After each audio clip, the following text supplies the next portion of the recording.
Source and Self was created with the intention to give back to our community. We are mothers of high school and college-age kids. Teen mental health is forefront in our lives. That is why each Campus Rebel and Snack Smash box curated by Source and Self give back by funding mental health services on campuses across the U.S. Campus Rebel is Source and Self's charitable foundation. The mission of Campus Rebel is to create a self-care society where we acknowledge uncomfortable truths that are making our children sick, anxious, depressed, and disconnected from one another. We believe that self-care, community, and connection is the antidote to our teen mental health crisis. Back to school season is here, so it is time to introduce our natural next guest. Dr. Susan Bank is a general psychiatrist with over 30 years of experience. She has seen trends and has a deep well of experience and knowledge to draw upon. I hope we can learn a lot from one another today. Thank you for being here, Dr. Bank. Welcome to the Thanks for having conversation. me. How are you? I'm great. I'm so glad to hear it. Let's start by you telling us about your background, how you became the doctor you are today. Sure. Well, I'm originally from upstate New York, Mm-hmm. and I went to Syracuse University and then went back to Buffalo and studied medicine. I Great. always had an interest in psychology and Mm-hmm. subsequently decided to become a psychiatrist after going to medical school and experiencing my psychiatry rotations, That was the one that really spoke to you. for sure. Um, do you use functional medicine in your everyday practice? I do. I am not certified as a functional medicine physician, Mm-hmm. but probably 80% of my continuing education, which we have to do an hour a week, Mm-hmm. goes some type of functional medicine study. How do you use it in your practice? I often talk about lifestyle changes and habits Mm-hmm. that people can make, about sleep and exercise, Mm-hmm. about meditation and yoga. And then also, I often will recommend supplements for people to try either in addition to medications or instead of. I like this. I feel like this is a very enlightened way to practice psychiatry today. You're not Yes, just writing a prescription for anything that ails you. So right. right now, when I was researching, talking to you, I found that the CDC found that we are in the midst of a mental health crisis and that it began well before COVID and seems to cross all demographic lines. When did you start seeing a rise in mental health conditions? Yeah, I would say that it's probably gone back about 20 years 20 with years. my children's generation. Hmm. Maybe it was the late 90s Yeah. that we started to see a lot more autism spectrum disorders, other learning disorders, a lot more anxiety and depression in children, and higher rates of self-harm, suicide attempts, and people and families seeking out services. Do you think it was a trend, or do you think it can sometimes be contagious when you hear of something, then you're more alert to the symptoms? I think it's a combination of things. I definitely think that with time, there's been a wider acceptance nationally and internationally in addressing mental health issues. And I How think lucky there's we are. less of a stigma, but I also think that it's much more than that. And I do think possibly our environment has played a role in creating more conditions.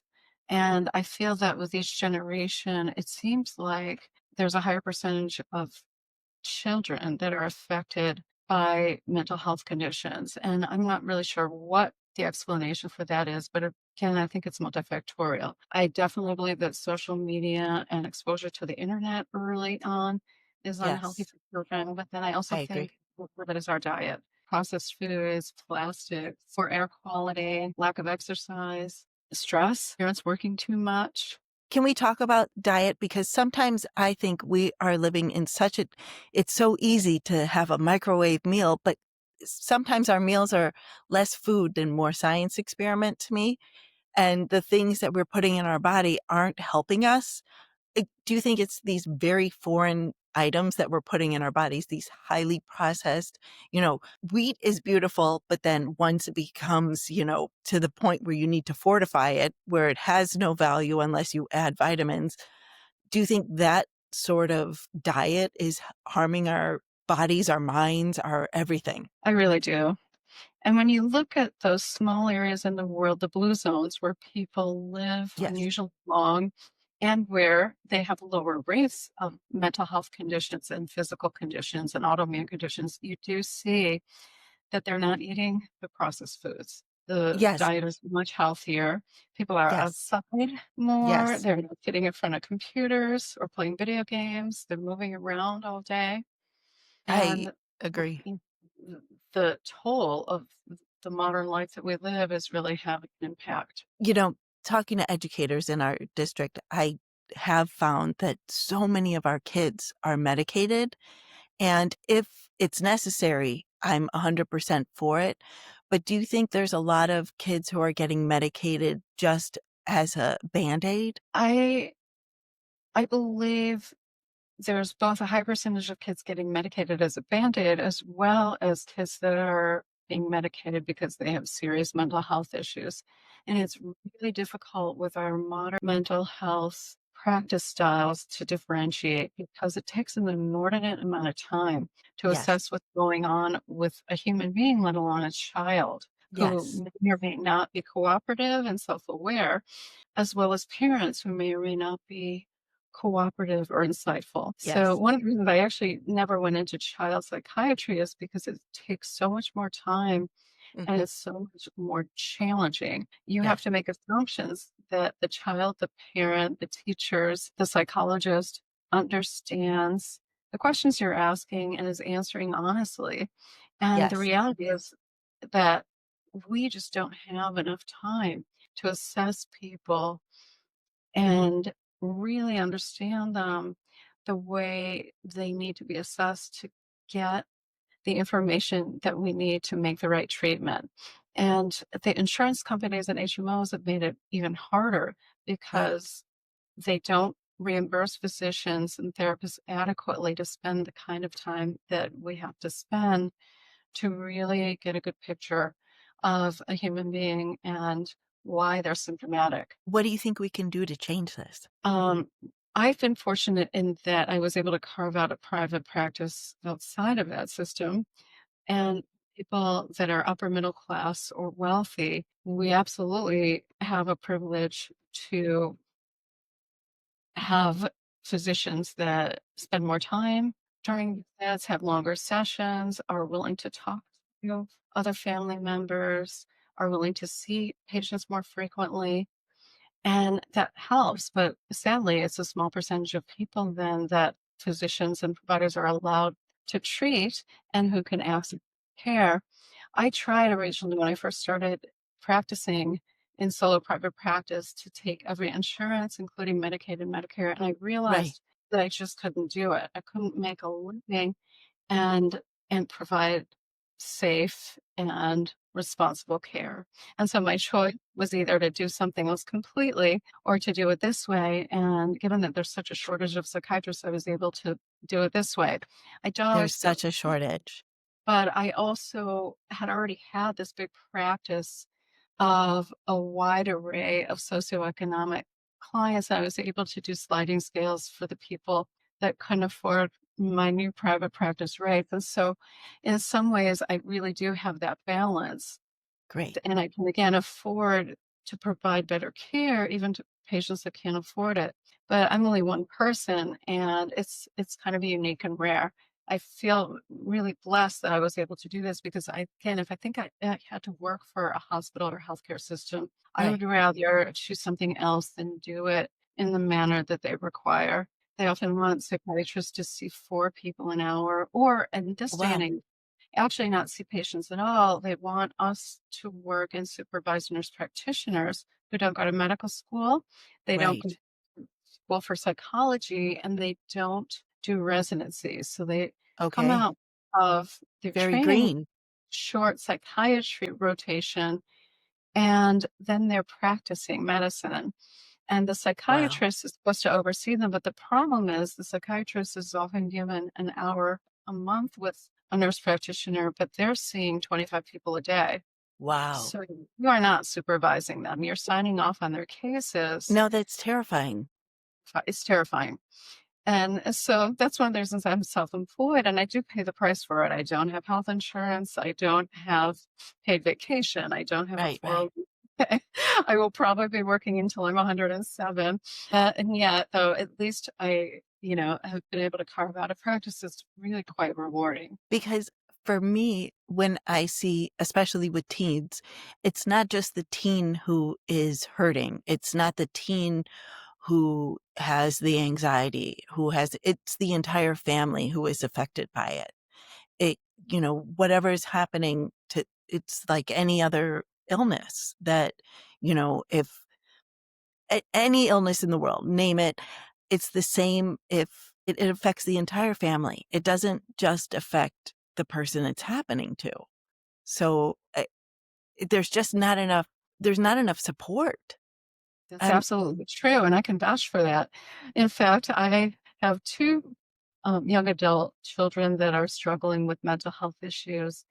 And today, earlier, I was in my yes, own therapy talking, venting with yes, a therapist because I want to take care of myself and make sure that I'm the best mother that I could be. right. But absolutely the case that when your children are suffering from a physical or emotional illness, Yes, that we're going to go down that spiral too.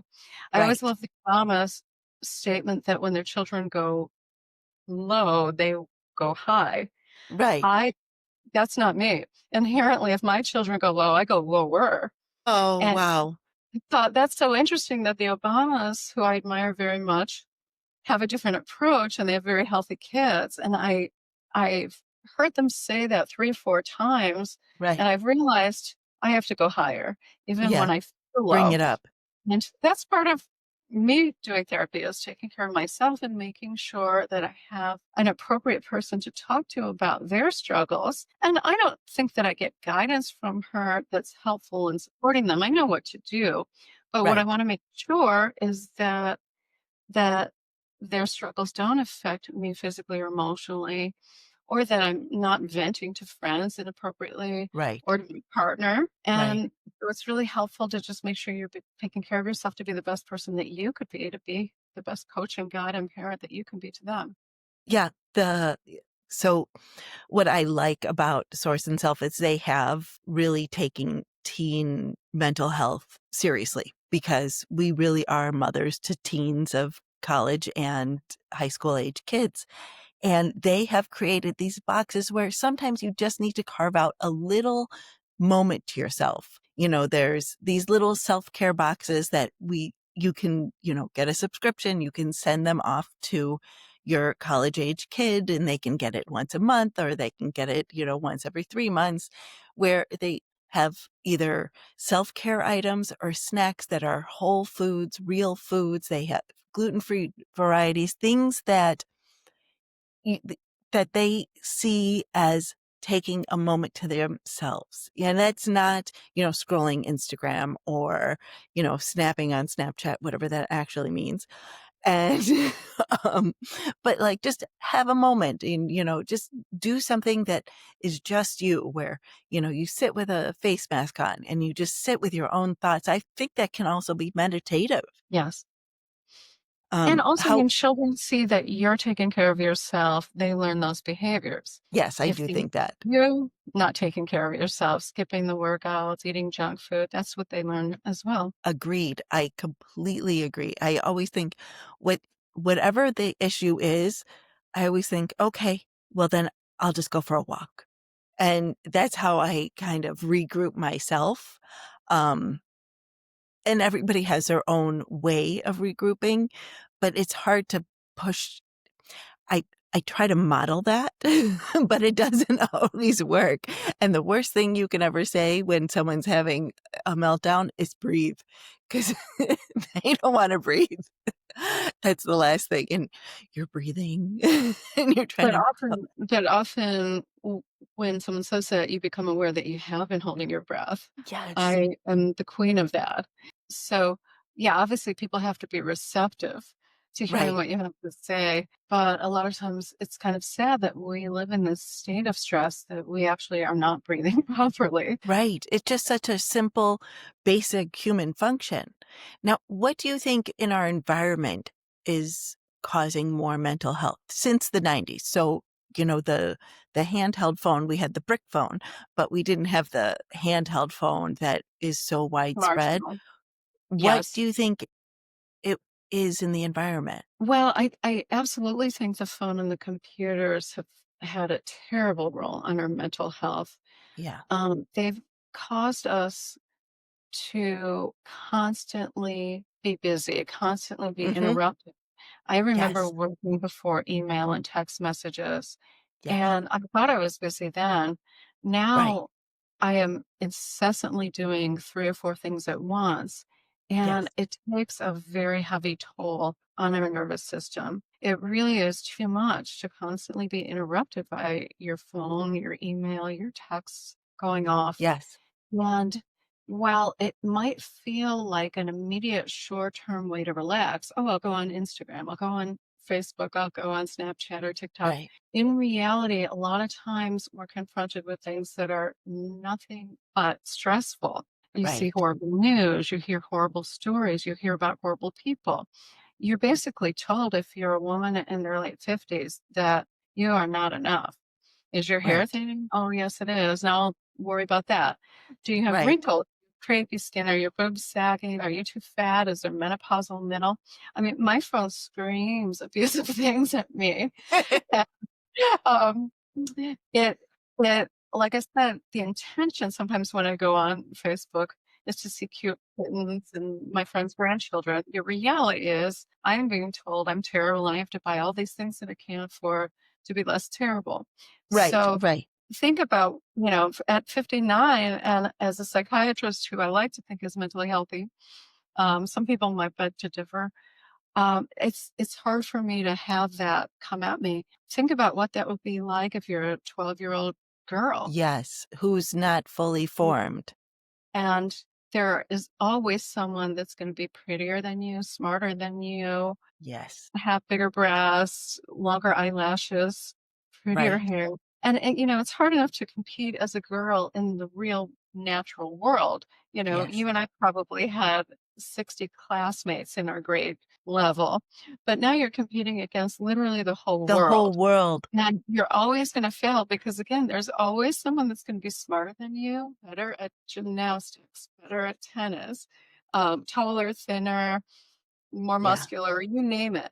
And psychologically, I just don't think people are prepared for that. And we are definitely not prepared for being aware of every horrible thing that's happening in the world in real time. And knowing all of it as it Absolutely. happens. Yep. It's We absolutely I unhealthy. grew up with the newspaper and the 5 o'clock news. And, Hmm. that's where you got your information. And sometimes it was, devastating but there was something more digestible about me reading the article and seeing all the facts instead of this breaking news. I mean, breaking news is shocking to me because it's always breaking. Whatever it is, it's always breaking news. And, so you're on edge. And I realize it's a tactic, but it's a lot to digest. Is it something I really need to pay attention to? It's too much to digest. And I think it is creating so much illness in us. It's very depressing to see what's going on in the world. And certainly bad things have always happened in the world. From the beginning of time, man has been terrible to man. And, 100%. I believe that the earliest men had a 50% chance of being murdered by another man. So if you really look at it, the chance of being murdered right now is less than we started off. But Okay, we're doing good. sorry. It doesn't feel like we're doing good. It feels like if you Right. go into the city of Chicago, you're going to get carjacked, shot, mugged, Right. raped. Your children are going to be sex trafficked. It's But just it's too not much it's not information, true. and it's not true. It definitely is easy, I think, for our minds to convince us that it's true. It's Yes. also the case that when you are so aware with visual images constantly of horrible things that are happening around the world, it makes you depressed. It makes you Yes. feel helpless. It makes you feel hopeless. Yes. And and again, if you're an empathic person, you feel entitled to be aware of what's happening. But the problem is there's just too much to digest, Yeah. and none of us can stomach it. And so I think that's part of what's happening to people, but I think it's also a small part. Like I said, there's other factors. I think young people are exposed to way too much violence. The Agreed. violence in video games and on television Yes. is unprecedented. And I think people get desensitized to it. And I Yes. think that they start acting out the way they see fictional characters act. And I don't think they're even aware of it. So for me, reality TV was also a big game changer when You Jerry think Springer so? came along. Yeah, Jerry Springer. I remember seeing kids, young kids, 3, 4 years old, waving their finger around and Yes. acting sassy. And I remember thinking, where are they seeing this behavior? And then you realize it's on Yes. TV and they're Yes. emulating it. And they're It's, fighting on stage. They're physically, and I'm and, sure it was, like, and very scripted, but it was supposed it's to be entertainment. But when young people or people who are of below average intelligence witness these things or people with developmental delays, I think they get confused as to what's normal. And when you see people being validated constantly, as they are on yes. reality TV, for being villains, for being bad, for being mean, I think that that affects how people act. And I've really Yes. seen that. And again, as a girl growing up in the 70s, there were always like mean people. There were Of always course, mean bullies. girls are everywhere. But there were also a lot more healthy role models, and there were communities of parents that were around as kind of a safety net. Mhm. And so if you were being treated badly, quite often Yes. there were parents that would step up, teachers that Right. would step up. Now I think we have the intention to do the right thing, but I think people are so busy with their phone texts, their jobs.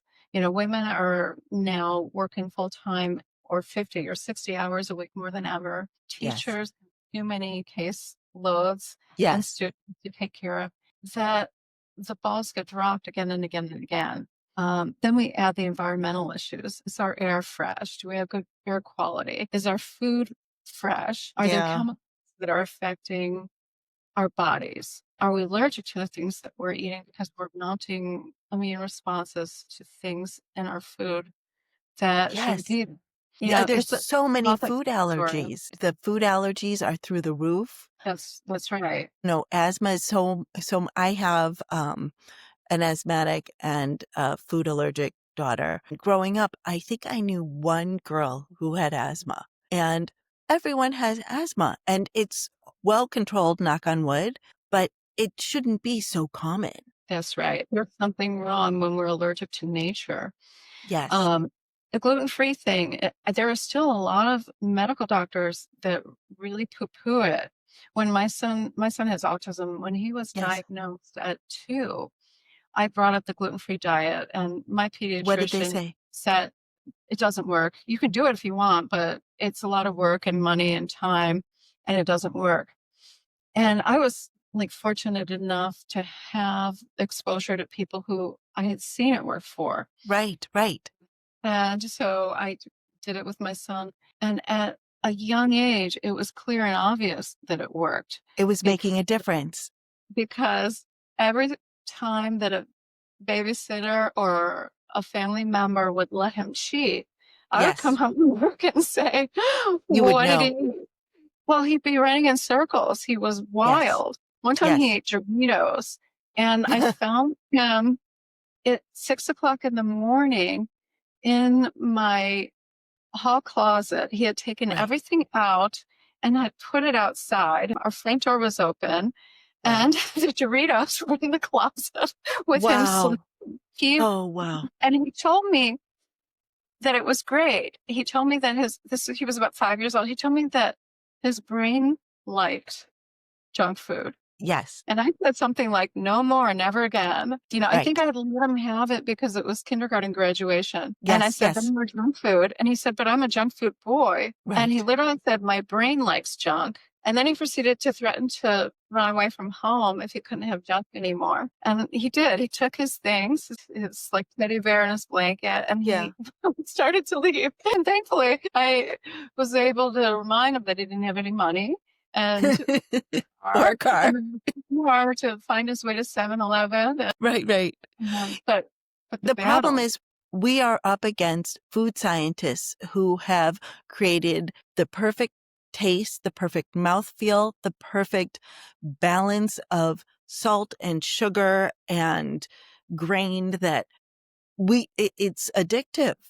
that's There's absolutely true. something about like sugar. Sugar is addictive. On my own, just because I just want to, feel good, I started breaking out sugar of my life. And those first couple days, oh, I wanted something sweet. And I eat, natural sugars that are in fruits and, things like that. But I try to limit, the, hard candies and all those things. But those first couple days, it wasn't easy. It's I, extremely hard. I wanted it. I want it as we talk. Right. Um, certain things that have MSG in it, especially, I've noticed that I will start eating the second bite before I have the first bite, Right. even halfway swallowed. There's something you're not hungry, but you can't stop yourself. And Yes. sometimes you think about these foods even when you're not hungry. Yes. And Well, I heard once, and this is so off topic, but I heard once that like RJR Nabisco, they were the people who had the cigarettes. And once the cigarette sales went down and tobacco was outlawed in, restaurants and public spaces, that those same, people working behind the scenes then put it towards your food. So you would be just as addicted to the foods as you were to the cigarettes. And for me, that wowed me.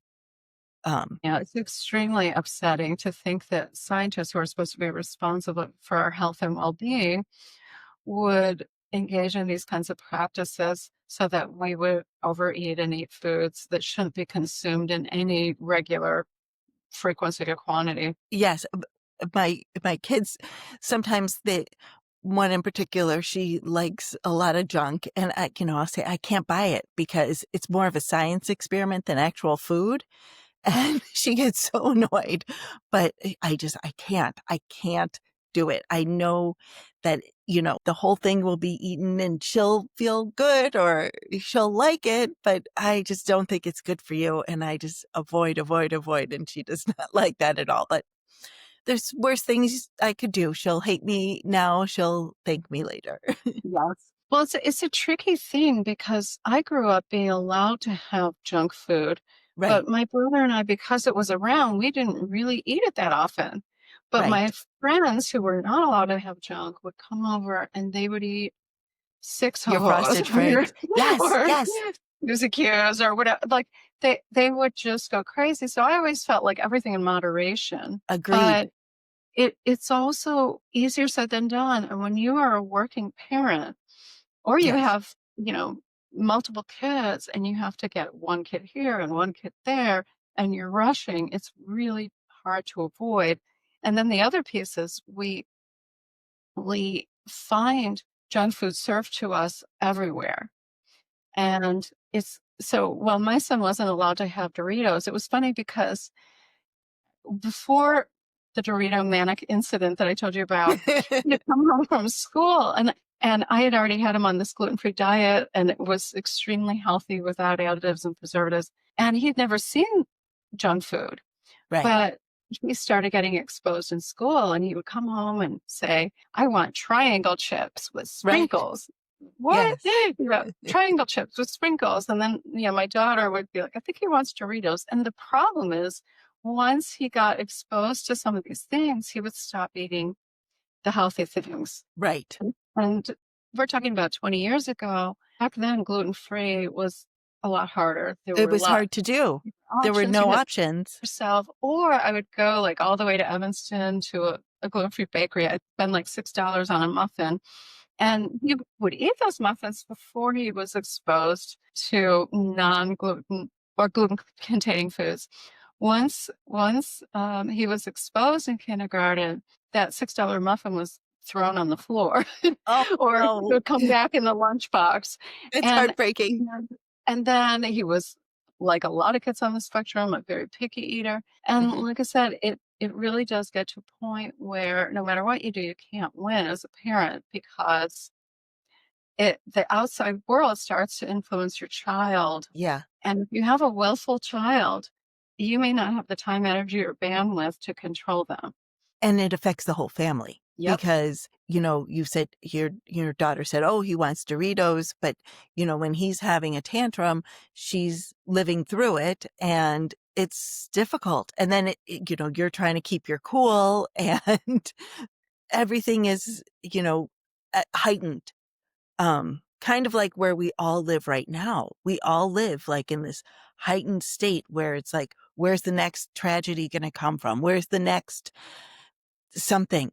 So I circling back to teens and mental health, can you define anxiety in teens? Like, what is it? What should a parent look for? Well, in teenagers, it can manifest in different ways. You can see a decline in academic performance. Mhm, You can see school avoidance, kids that refuse to go to school or complain of physical ailments like stomach aches or headaches. mhm, A lot of times there's sleep disruption, changes in appetite. A child might go from, a healthy weight to being extremely underweight or overweight, withdrawal from friends. A lot of times teenagers will say that they're anxious. They'll get really panicky before exams yes. or before parties. They But might there's a want to. healthy amount of anxiety. I've always felt that, being a little nervous for a test is probably a good thing because, then you can hyper focus and it's probably because you're very prepared, unless you're anxious because you're totally unprepared, which is a whole other story. But sometimes I feel like a little anxiety is good. It keeps it keeps the pressure on, like, but too much is difficult. Exactly. And what I see is that people nowadays seem to have either too much or not enough. And when you don't have What does enough, not enough look like? not enough looks like the person that doesn't prepare for worst scenarios, who can be kind of impulsive because they're not, again, aware of the dangers. Mhm, Um, it could be the kid that doesn't study because they think they'll have time later and then they mhm, run out of time. So they're mhm, underprepared. Um, it could be, again, someone who takes risks because, again, they're not worried about the ramifications. With teenage boys, you see this all the time, yes, speeding, or yes, drinking and driving. yes, Most people don't do those things because they would be anxious of hurting someone, hurting themselves, right, disappointing or embarrassing their parents, getting arrested, having a record. There's a slew of things that keep us contained. right, And right. with teenagers, a lot of times, again, they're lacking the appropriate amount of awareness. You also Because see they're it not in fully some formed. people. That's correct. And some people with attention deficit disorder, we will also sometimes see that they don't have enough of that awareness. And there Mhm, literally is evidence that there are parts of the brain, the prefrontal cortex, that is involved with executive functioning and planning that are underactive. mhm, mhm, And and again, overactivity, excessive worry is also not healthy. We often become paralyzed. We can't think straight when we're yes, excessively anxious. Have you ever taken a test and completely gone blank and you can't yes, remember anything that you studied? That's obviously yes. in people with too much anxiety. And so being in that middle range is ideal, but it's actually quite hard. And in psychiatry, I would say almost everyone I see is at one extreme or the other. Now, how so with anxiety, some of those symptoms sound to me like depression. How do can you define depression and then how you would compare it to anxiety? Do they seem to go hand in hand, or does ADHD and anxiety go hand in hand, or all three? Do they often group? I feel just listening, I hear a lot of overlap in the symptoms. So it's going back to what you were saying at the beginning, where it's so hard to diagnose because you just are not 100% sure what goes in what bucket. Yes. What factors come into play because there's so many and you can only speculate. And it makes my job incredibly interesting. But on the flip side, if you're a patient or the parent of a patient, it's incredibly stressful because Right. we are speculating.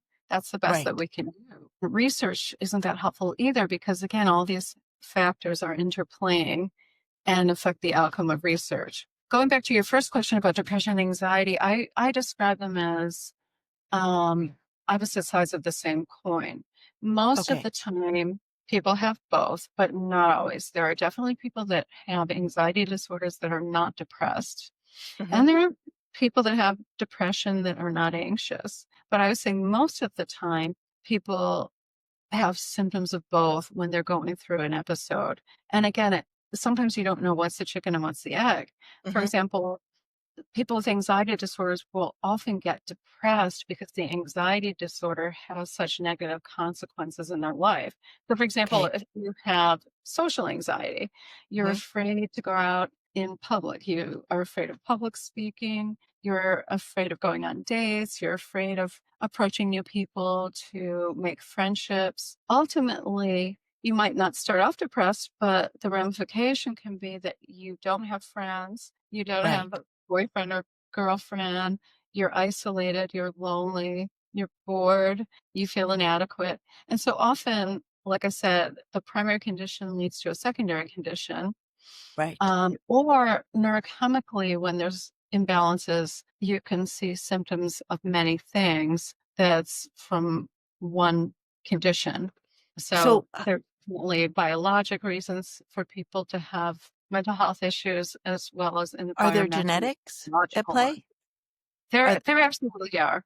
There are, we know very little about the genetics of depression, anxiety, but we right. do There's no know that blood the test. conditions no. And, um, and even if there were, I'm not so sure how helpful they would be because all they would do probably is indicate who's at risk of Hmm. having a condition versus who will actually have it because our genes are one thing but the expression of the genes can be related to a variety of factors. You may be predisposed to have breast cancer but not get it, Right. Right. and there are environmental factors that also have to happen and sometimes psychological factors that play a role, that determine whether genes are expressed. So how do you think that we can it's so complicated and it's the mind, so it's so complicated and it's not like I broke my arm and I got a cast and now I'm better. It's so much more complicated. How do you think we can curb these disorders? Is there anything that a parent can do who really sees their kid being anxious besides telling them to breathe, which as studying this tactic myself, I know it does not work. Is there anything we could, I like the idea about diet. And what about exercise? And then last is medications. Um, there's so many medications. I mean, I see 15 medications every time I turn my television on. I'm not sure what they're for, but I mean, there's so many medications out there now. Right. So I think, raising children with healthy diets, Diet. um, exercise habits, sleep habits is really important. Time with family where people have their devices away and are Away. engaged in activities, preferably that don't involve technology, or if they do, they also include the benefits of exercise. Back when my kids were young, Wii Fit was popular, and I always felt that that was a really healthy video game. Right, You're right. doing with I other remember. people. It um, requires movement. Mhm. Just Dance is another one. So I don't Yeah, think that one I technology know. is all bad. I think it's about what do you expose children to. I'm very averse to young kids having um, iPads or phones, that have apps and games on them. I Yes, really think that kids should not have that. I think and again, it's so tricky because when every other kid at school has an iPhone, of I course your kids know. don't want one, and it can be socially disadvantageous not to have some of these things. But I really think that parents should delay and give their kids flip phones for emergencies and wait until they get to college before they get the rest. And the iPad with the apps maybe could be a treat that kids get to utilize once they do their homework, Mhm. for an hour before bed. There's a lot of data now showing that kids should not have their devices in their bedroom. Agreed. I have to admit with both of my kids, I think too late for me, but again and again, doctors are trying to simplify the advice that they give parents, and it sounds like that one is doable. And, taking the phone, taking the laptop, and making sure that they're off that computer so Yes, that they can rest and relax and and go to rest their sleep. brains. Mhm. And Really not get rest their into brains. trouble because it's like the nighttime when we're asleep and we're not watching our kids that they're more prone to get into trouble Yes, that, you know, we that can't could supervise. yes. I did hear from parents of younger kids in our district that more and more parents are getting landlines so their kids can talk on the phone with one another. That I loved. I absolutely, not a cell phone, but a real life, landline, probably, you know, wireless so they can go be private in their room, but talking to a friend. I remember talking for hours to people on the phone.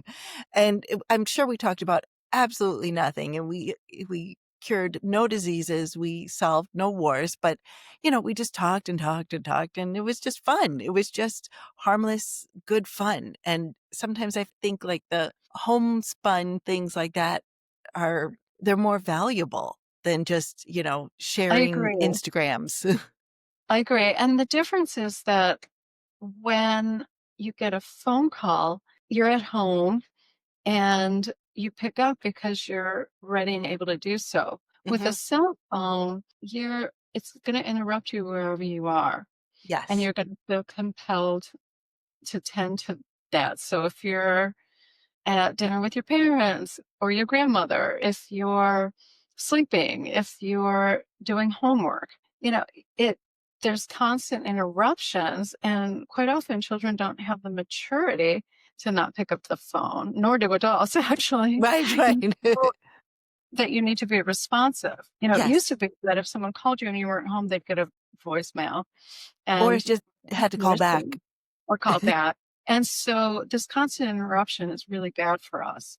To even having downtime where we used to label it as being bored is Right. healthy for us. When you Yeah. went to the doctor, you used to have to go to the office and sit, maybe grab a magazine, maybe you'd relax. Now people are working. They're on their phones, they're Yes. texting, they're not relaxing. There's no Right. waiting for the bus and just breathing and maybe chit-chatting with the person next to you at the bus stop. Everybody's on their devices, mostly again doing things that are necessary. Sometimes they're fooling around playing games, but more often than not, we're just extending our work hours and we're doing more with faster return because it's mandated in society and it's extremely unhealthy. I I agree, but I feel because of that, we now have more telehealth. And what do you think about telehealth? I feel mixed about it. I like that it allows people access to treatment who maybe Yes. wouldn't have it. And I do like that it's convenient. If Mhm. you have a child at home or you can't leave your job for very long, it makes it much more convenient. I don't like it as the only modality. I actually prefer to Okay. meet people in person once or twice because I do think that things get taken away You Mhm. don't get as much of a sense of someone when you just see their face Right. as actually meeting them in person and seeing more of their body language. I also find that my patients are distracted. And so it's not uncommon that I'm talking to someone and then the next thing I know, like I'm looking at the ceiling and they're all over the place. They're on their phones. I've even Right. had people who are trying to drive. And then I've had to ask them, like, no, we're not doing this session when you're Right. driving. Pull over. It's people are distracted, and I don't think I get the best of them.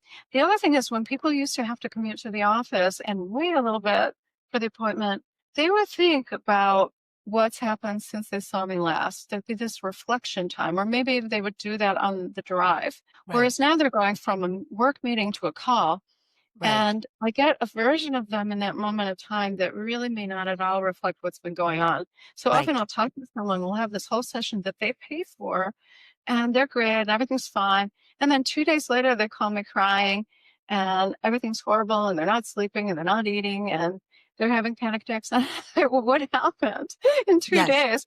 And then I find out it wasn't 2 days. It's been going on for months, but I happen to catch them in a busy fine moment, and they didn't do that prep work. Right. Right. And like I said, having the sessions in person, I think just naturally encourages people to do that a little bit more, and they come in and And they're a you little can bit see more them. regulated. You Yes, can see them. Are they looking like they bathed? Are they looking like they brushed their hair? Are they looking like they put some thought into getting dressed this morning? All those things, which I think are very telling. Um, when you're they going out to, absolutely are. they tell you a lot about a person, um, in my opinion. The What are, one thing that oh, y- oh, sorry.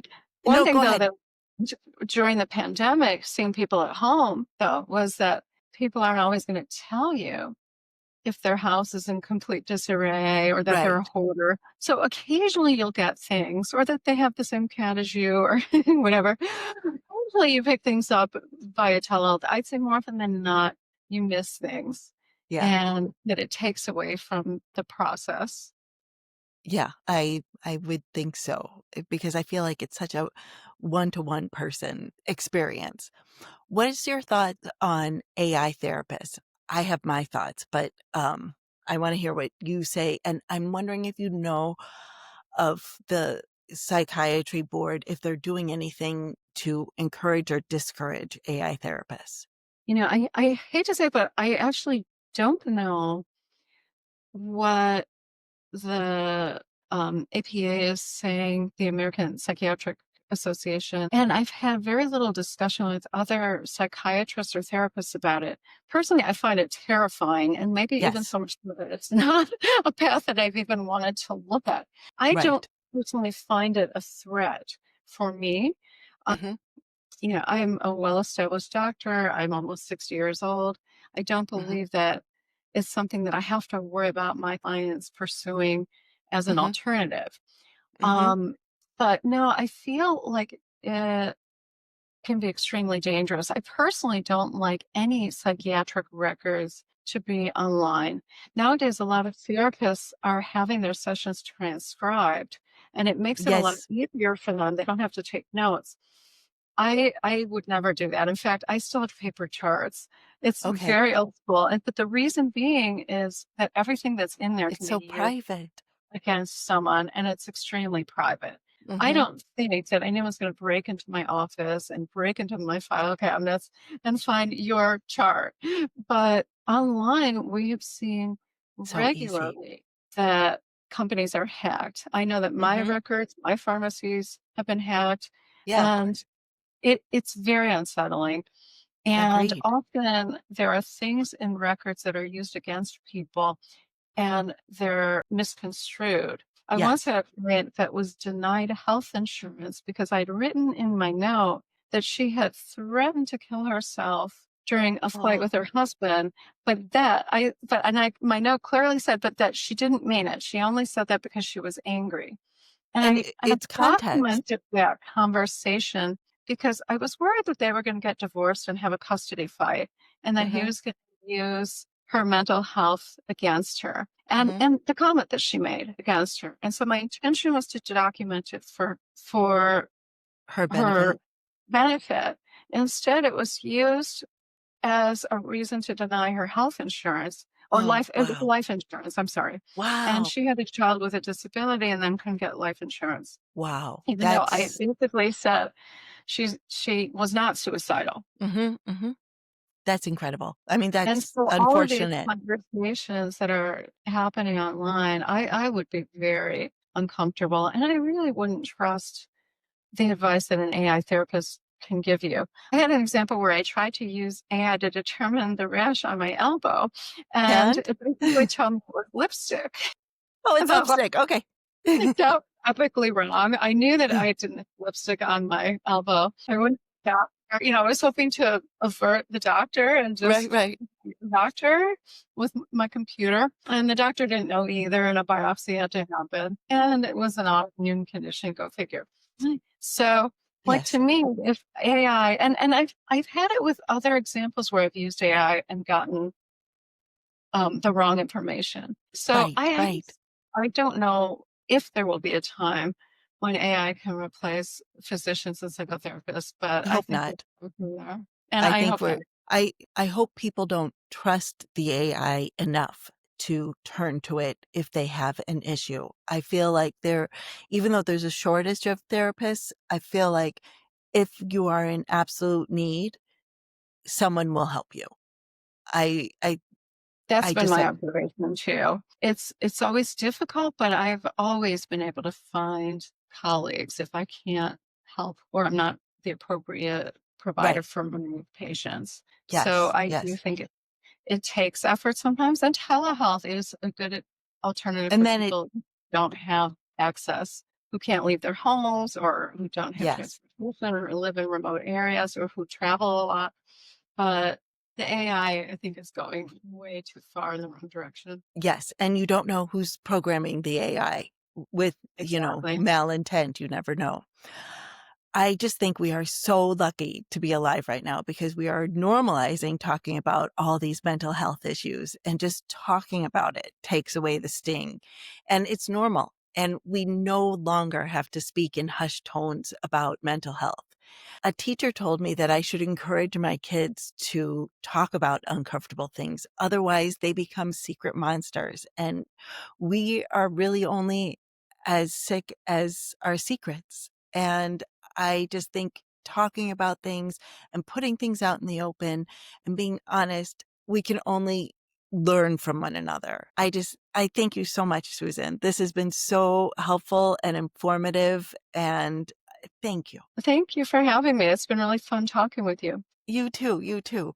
I have one more thing. We have the Source and Self Fast Five, which I'm going to ask you questions. Don't overthink it. Give me the first answer that comes to your mind. What is your favorite workout? Oh, I would say right now it is bar workouts. Fabulous. I do Peloton classes You do. and love the bar workouts. What was the last book you read? Um, I just was talking about it. It was called Stewart: A Life Backwards, and I loved it. What advice would you give to your younger self? Don't care so much about what everyone thinks. I agree, and I second that. How do you relax? With a good book, a TV show, my new kitten, Vivian. Oh, how nice.